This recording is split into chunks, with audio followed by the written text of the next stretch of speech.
guys, how are you all? This is Sandy Schoelles, and welcome to Environmental Coffee House.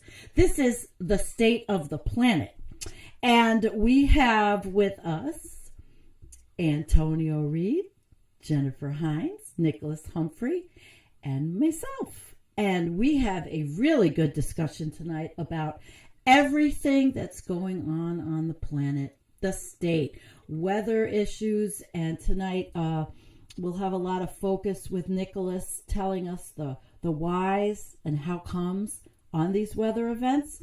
So welcome everybody, and we're going to start with Jennifer, who will give us the overview, and then we'll get started.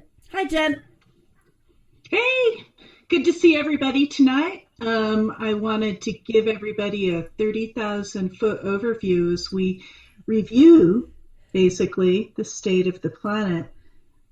We do have an article in the beginning from phys.org. It is a stormy, fiery year when climate disasters wouldn't stop.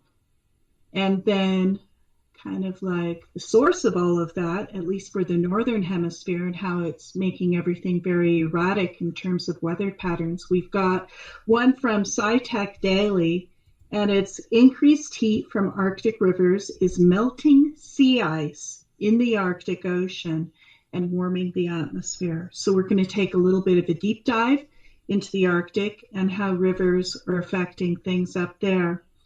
We're going to move on to an article from CBS News, and it's called U.S. to Shatter Record for Billion-Dollar Climate Disasters in 2020. So these things are getting very, very expensive.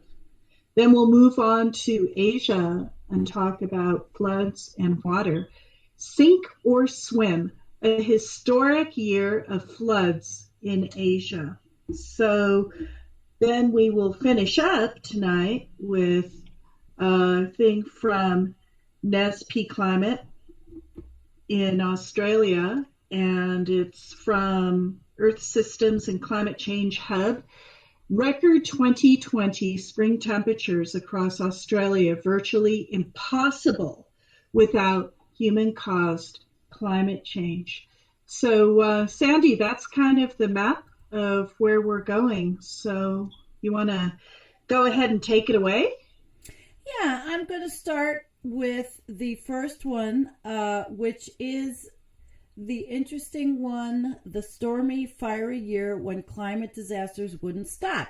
And while I'm not going to read it, I'm going to just highlight the most important pieces, which were, they were talking about the named storms in Atlantic and the largest ever area of California burned by wildfires, killer floods in Asia, Africa, and a hot melting Arctic. So they really talk about how 2020 just basically was not a good, not a good year. So all these disasters have really added up. Again, catastrophic year. Worldwide, 220 climate and weather-related disasters. And actually, we're going to talk about the money after that, but remember the Three Gorges Dam in China that killed at least 279 people? And then Vietnam had 103 inches or 261 centimeters of rain in October. And extremes including heat waves and droughts hit all over the world. Siberia reached a record 100 degrees, as much as, which is 38 degrees Celsius, as much of the Arctic was 9 degrees, 5 degrees Celsius warmer than the average, and had an exceptionally bad wildfire season. Arctic ice shrank. So this is really an overview of everything. And Death Valley, seeing the warmest temperatures. And the pace of disasters, it's noticeably increasing. So I'm going to basically segue to that with this article and say, Nicholas, why is this happening in your meteorological expert view? Well, I mean, obviously, climate change continues to get worse. We also have a La Nina going on, and that involves abnormally cool waters in the eastern Pacific and all the warm water pooling in the Western Pacific. So because of that, it enhances the seasonal monsoon in Southeast Asia, India, so in China. So a lot of those areas got just ridiculous amounts of rain during their wet season this year. Um, but it's just been an extremely warm year for the planet. It could be a record warm year. It could be very close to a record warm year. There were record warm months in January, April, May, June, July, September, and November. Wow. And some of the greatest anomalies were in places such as the Arctic, Siberia, Tibet was actually very abnormally warm. And of course, we know all the ice that's in sort of the third pole of the planet. The Himalayas is also melting. And here in the U.S., we had one of the things that article actually mentioned is the Midwest derecho. Derecho being a long-lived windstorm event driven by thunderstorms. So that caused $10 billion in damage, at least $10 billion in damage, particularly across Iowa, crop damage, structural damage.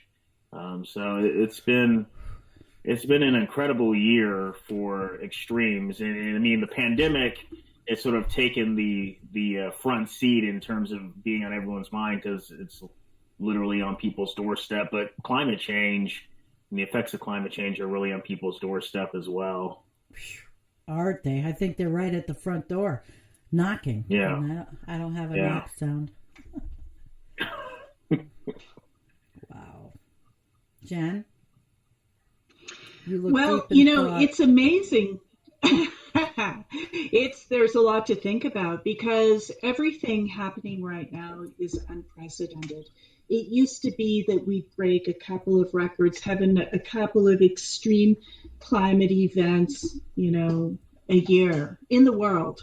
And now they're like every single week. So everything is hotter than it was before. And as I always say, it's the shape of the curve that we have to look at. That's the trend. And the trend at this point is not showing any sign of leveling out. It is still going straight up.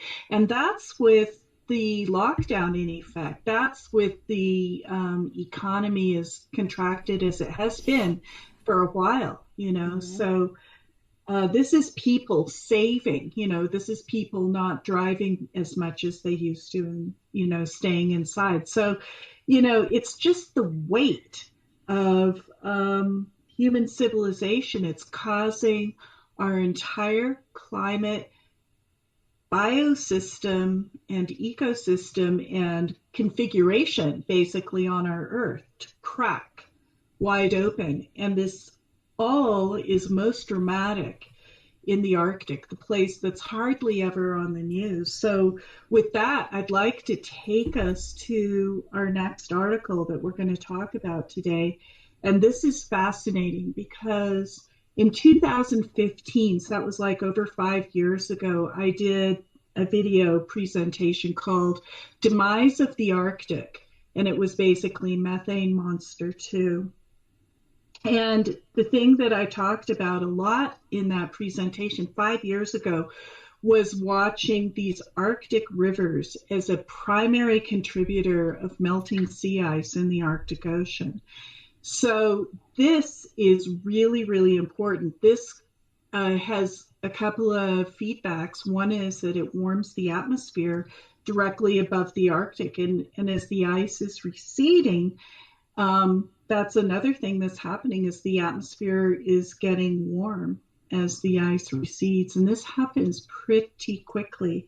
So there are a lot of Arctic rivers that are contributing significantly to the heat of the Arctic Ocean, and quite a bit more than they did in 1980, which is when satellite observations really began. This river heat is responsible for 10% of the total sea loss that occurred from 1980 to 2015 over the shelf of the Arctic Ocean. So that's the place where it's the shallowest. That's the place where it's the warmest. That's the place where the Arctic Ocean is becoming more prominent, and it's becoming kind of a blue ocean event all over the Arctic shelf, up by Siberia primarily. Not so much over by Alaska, that's pulling back as well, but over the Siberian Sea and the Laptev Sea and all of those little seas, the Kara Sea, it's pulling back significantly and it's staying warm longer. And it makes it so the ice is having a really hard time reforming. And a lot of the reason, not, there are many different contributors to this, but one of the main reasons is these Arctic rivers.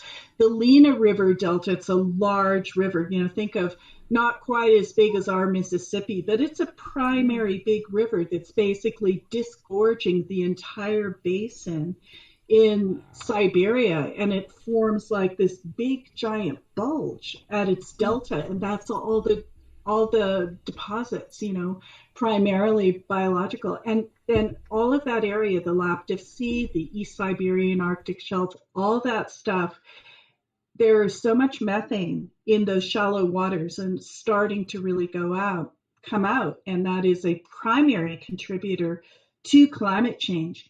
Now, one thing that's very interesting about these rivers, they really impact the sea ice in a very graphic way.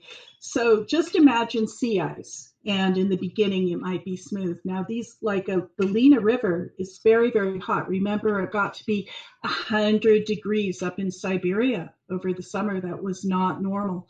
Well, when these rivers come out, they're very powerful. They hit the sea ice and they don't stop. They just keep going, and they just basically score big kind of rivers, river passages under the sea ice. And you can see this very clearly on the volume and the sea ice thickness maps. And if you get a very detailed one, you can see these rivers that have basically scored themselves to the bottom side of the sea ice, basically cutting it.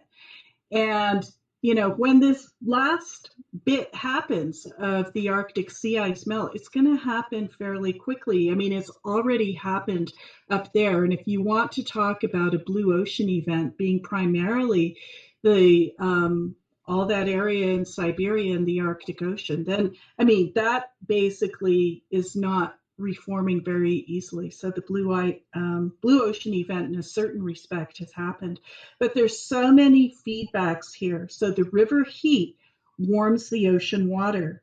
That in turn warms the air, and it feeds back, and it does two things. It warms the ocean water again, and it melts the sea ice. And this is kind of a vicious cycle. And as the reflective ice disappears, darker ocean and more water absorbs more heat. So it is a vicious circle. Another river that's very hot is the Mackenzie River. And this is flowing out of Alaska area directly into the Arctic.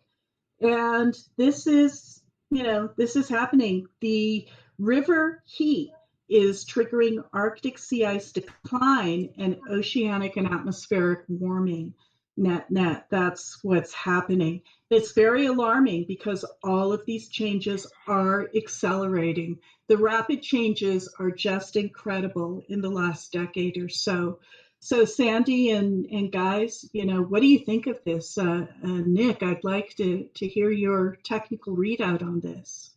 Well, I would say that you're starting to see the profound changes in the Arctic, particularly on the Siberian side of the Arctic. I mean, what was going on this year with the spectacular loss of sea ice, it was extraordinary. And I mean, even going into late October and early November, there were wide swaths of the Siberian side of the Arctic Ocean that just were free of ice.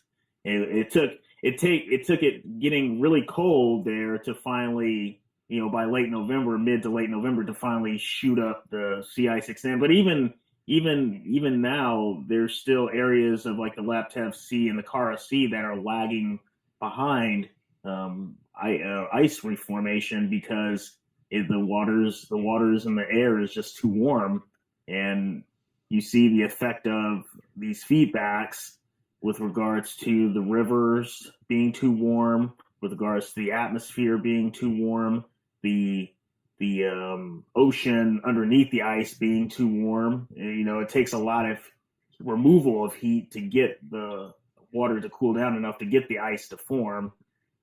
And you see continuous impacts on the development of ice with every year that passes. It gets worse. I mean, and so, I mean, I believe this was actually the second lowest sea ice extent minimum on record in the Arctic this year in September. So there's going to come a point when that 2012 record is going to be broken. It's going to get lower. But the loss of volume means it's easier to destroy more ice because the ice is thinner. And as we progress into the 2020s and approaching 2030, 2035, there's going to come a point when you're going to have abrupt destruction of ice in the Arctic very early in the season, and you're going to have a blue ocean state even in the central Arctic basin going into the middle of summer and late summer where there just isn't ice there at all.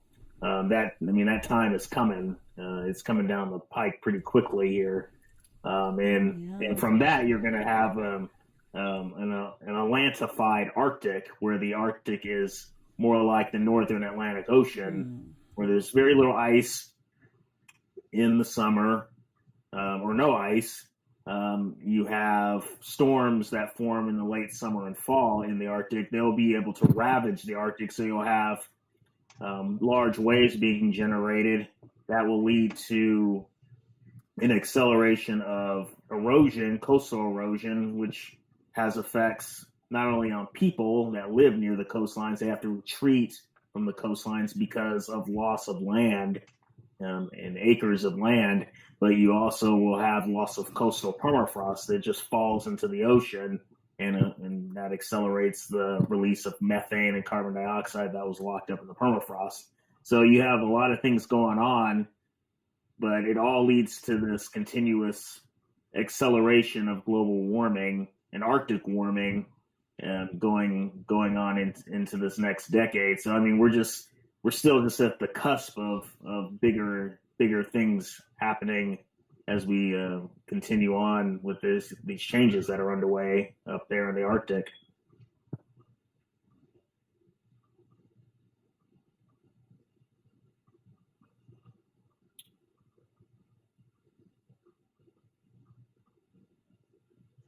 Permamush, Jennifer calls it permamush.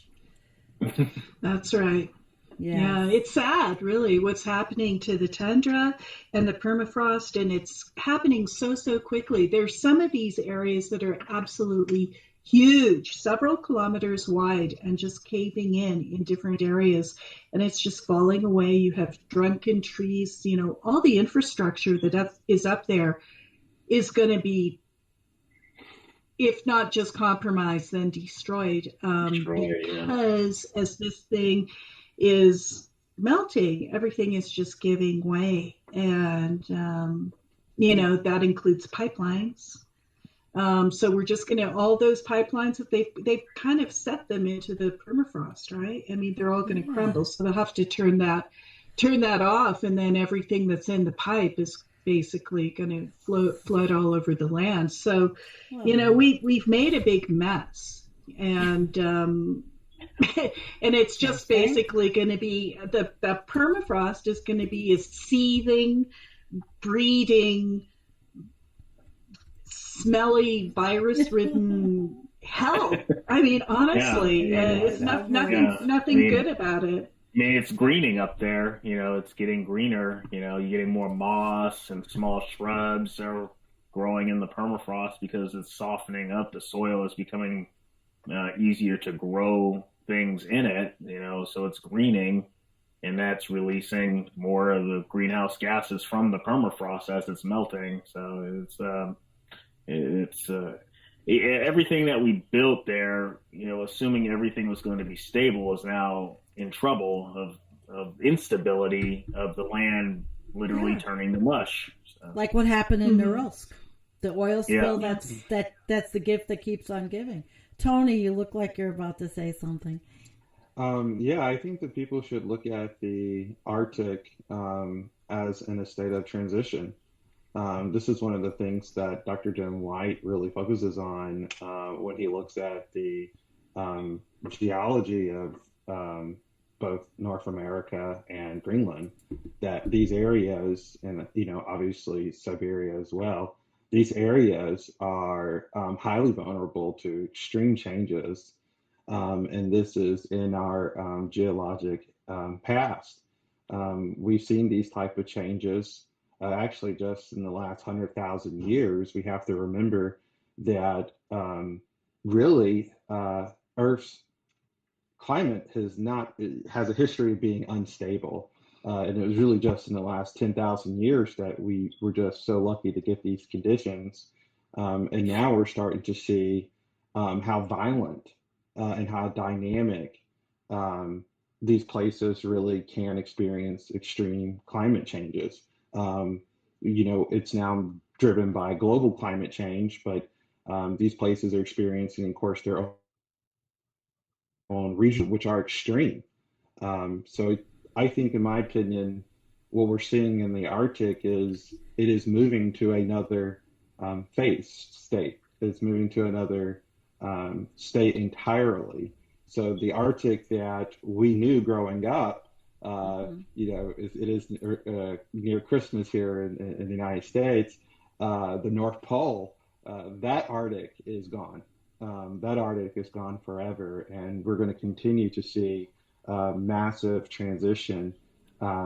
What I think is interesting to think about is where's it going? Like Mm-hmm. Jennifer says, Yeah. we haven't really seen a consolidation in regional temperatures in the Arctic. They After really the 1990s, it has continued to skyrocket. Um, Nick was just referring that um, on a seasonal basis, on a monthly basis, we're seeing temperatures in the Arctic well above 1/2, 2 degrees Celsius. So we are really at a critical threshold already in the Arctic. And it's giving the LNG carriers their happy days, longer season to ship the oil and gas from the various wells and places without icebreakers. And that was an article I saw today. So we Mm. have that next article, which was the CBS one, and that's kind of meaty. This is written by our friend Jeff Berardelli, Mm-hmm. meteorologist, and now at the Columbia Earth Institute. Um, So, what this article talks about is really phenomenal. Of course, we just got a little bit of a rundown from Jennifer and Nick about a lot of the implications of climate change in terms of weather dynamics. But those dynamics have real implications on our human society. And particularly in the United States, we've been seeing an increase in billion-dollar events. And 2020 so far, riding a record with 2011 and 17. Of course, 17 was the previous record when Hurricane Harvey had devastated the Houston area. That year cost $300 billion worth of damages. We saw 16 different billion-dollar events in 2016. So far, we've seen over a dozen in 2020. And of course, that article talks about from NOAA Center for Environmental Information, that really they're expecting that 2020, when it's all said and done by January, will be worse than 2017. What we take from that is that the number of billion-dollar events impacts to our infrastructure are increasing. The article headlines that we're seeing increased wildfires, particularly in the western United States. Year after year, we saw historic wildfires in 16, 17, and 18. And then, of course, we're seeing historic wildfires in 2020 across California, across Colorado, and other western states. But then we're also seeing an increase in hydrological events, not just cyclonic activity, but also inland activity. But focusing on just cyclonic activity over the ocean, we've seen 30 named storms this year. So we're really starting to get into record-breaking territory. Emmanuel, I'm forgetting his name, who researches a lot of hurricane work. One of the big controversies was this question about, are we just going to see an intensification of hurricanes, or are we going to see a number of hurricanes increase? And so a lot of that is starting to play out. Some years we don't see a lot of hurricanes. Some years we see an explosive number of hurricanes. But overall, we are seeing, in terms of costs related to hydrological events, increasing. For example, over the state of Iowa, they had what was being dubbed an inland hurricane that essentially amounted to a Category 2 that absolutely devastated the state of Iowa this year. Cost of that were close to $4 billion. Under the Trump administration, though, they only received, unfortunately, $4 million. And there's a lot of renegotiations that are going on. But this is just the inland, the heart of the country has really been reeling from disasters, from floods, inland hurricanes, crop freezes, tornadoes, droughts. So we're seeing it all, and it's becoming increasingly costly. People are looking at also the impacts of sea level rise and trying to prepare coastal markets.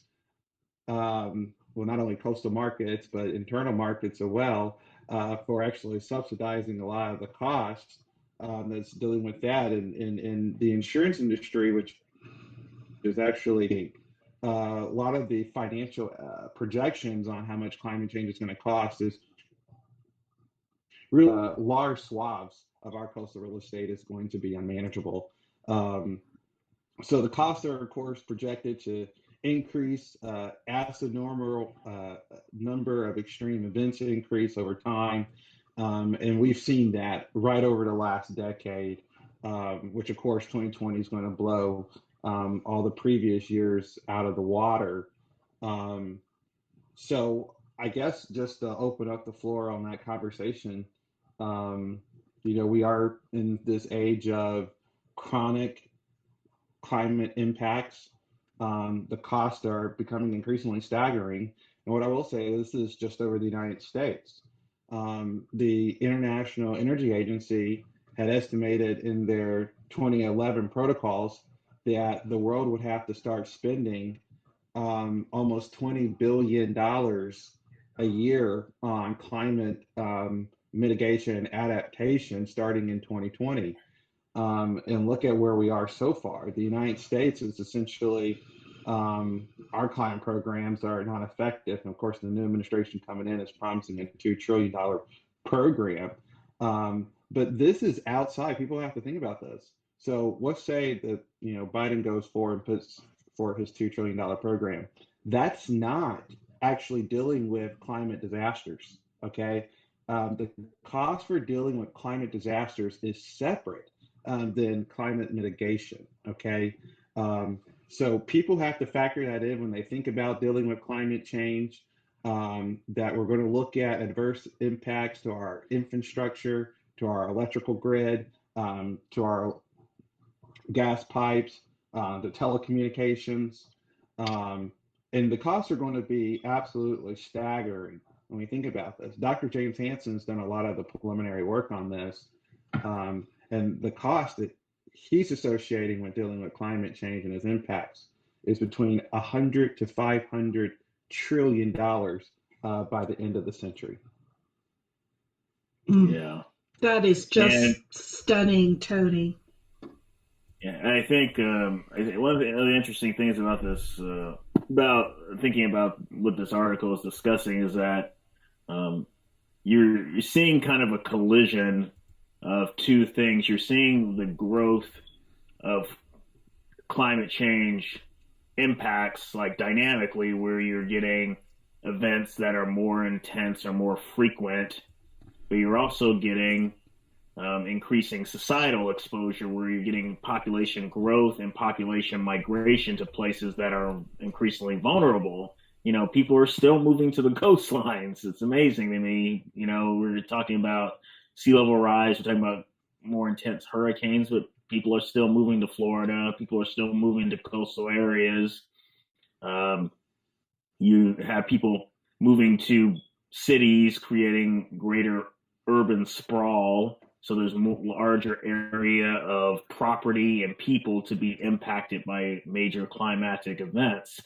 So I think this collision of both climate events becoming more violent, but also people in their property becoming more exposed is just a recipe for cost to skyrocket and for economic damage to become greater every single year or every several years. It just continues to increase over time, decade by decade. Lovely. But Nick, I mean, I think a lot of that's true in the sense that, our population building up on the coast is absolutely ridiculous, that we still have condominiums and homes and real estate still being built there. But really, we should be asking the question, is there anywhere to go in a climate disrupted world? The U.S. climate assessment is clear that internally we're facing major impacts as well. I mean, just looking at what just happened in Iowa in August, having essentially an inland Category 2 hurricane force storm just devastate the area. We've seen in Missouri the dam burst and towns being absolutely destroyed. So it's kind of getting to the point, like you say, that we're having all of this public exposure due to these events, that people are waking up to trauma on the climate change crisis because they're facing these traumas in real time. But where do people go? I mean, moving away from the coast, that deals with sea level rise, but is that going to deal with the inland floodings that you're dealing with? Is that going to deal with the crop freezes that we see?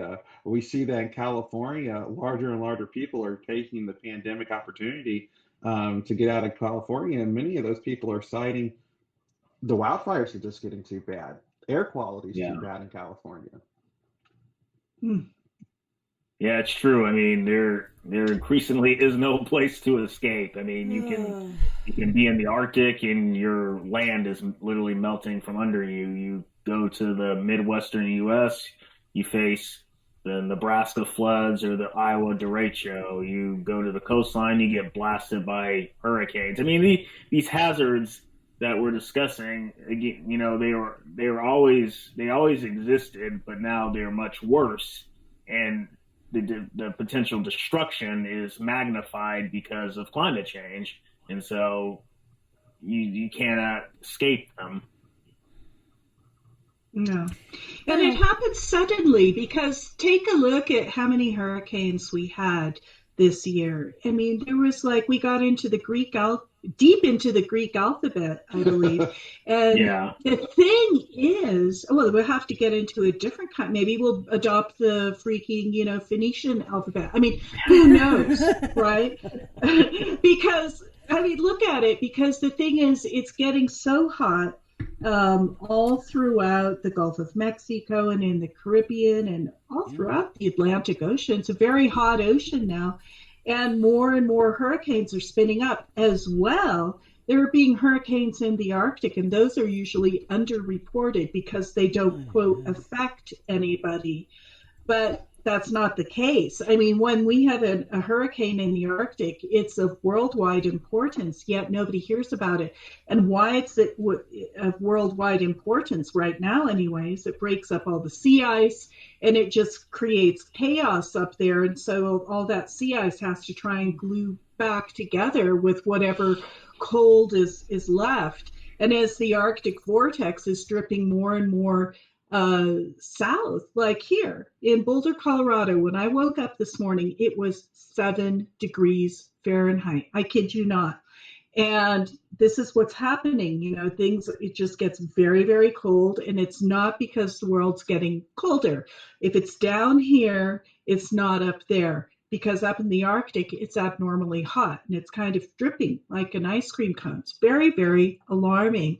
And what scares me most about all of this is the trends, because what I can see is that we're just beginning. And we've just begun to enter the hockey stick, such as it is. And we're basically, we can never think about what tomorrow's next year, 5 years from now. We always think it's going to be in alignment to where we are now, maybe a little bit worse. But the thing is, we're on an exponential curve and there's no denying it. So, hang on to your hats. It's going to be a bumpy ride, it's very profound moment. And that's one of the points that the article kind of illustrates financially, is that the year 2017 cost us as much as the last 10 years combined. So we're starting to see these exponentiations everywhere, not just in the number of storms we're seeing, not just in the amount of ice that's declining, not just in the number of dollars that we're paying for this. And of course, the damages, just like, you said, we don't look at cyclonic activity in the Arctic. Well, we don't also do cost projections for the damages to, ecosystem services, right, around the world due to climate change. We don't do any type of projection of that. The only type of cost damages we do are associated with our own infrastructure. And so we really are missing out on how extensive now the damage really is that's driving these dynamics. So I just wanted to mention that as well. Yeah, the ecosystem damage is never discussed. I saw some article a few weeks ago talking about the wildfires that killed millions of mammals in Australia, and of course we heard a few years ago about billions of other animals total had been killed. Or was that just last year? My goodness. That was the beginning of 2020. Yeah, the beginning of 2020. And 18 was horrible. Yeah, just think about how different the world is now compared to 2010, or 2000. It's just absolutely ridiculous how much has changed, and you have to think about the change between 2000 and 2020. What's it going to be? Is going to be dwarfed by the changes between 2020 and 2040, for example. 2030 is probably going to be unimaginable to us in terms of the changes in the climate and the ecosystems, that occur compared to now. And then it's hard for the human brain to sort of process that. Like I try to, process like, what is this world going to look like in 10 years, in 15 years? Antonio's talked about in 10 or 15 years, we're really going to start seeing some of the effects of sea level rise on communities and, in all across the world.